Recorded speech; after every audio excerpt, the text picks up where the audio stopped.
বন্ধুরা আমার মাশরুমের বেডটা কিন্তু কমপ্লিট হয়ে গেছে। হ্যালো বন্ধুরা, আমি রনি চলে এসেছি আমার একটা নতুন ভিডিও নিয়ে।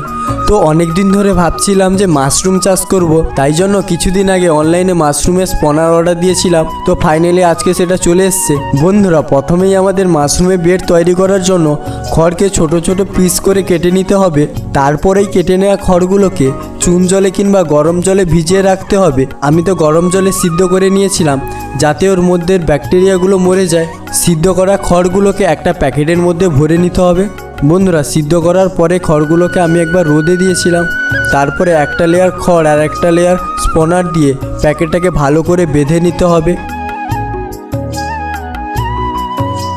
তারপর ওই প্যাকেটের গায়ে পেন দিয়ে ফুটো করে নিতে হবে যাতে বাতাস ঢুকতে পারে। ফাইনালি আমাদের বেডটা কিন্তু কমপ্লিট হয়ে গেছে। তো এই বেডটাকে রেখে দিতে হবে পুরো 20 দিনের জন্য। বন্ধুরা তোমরা যদি এই ভিডিও সেকেন্ড পার্ট চাও তাহলে আমাকে ফলো করে এবং কমেন্ট করে দাও মাশরুম।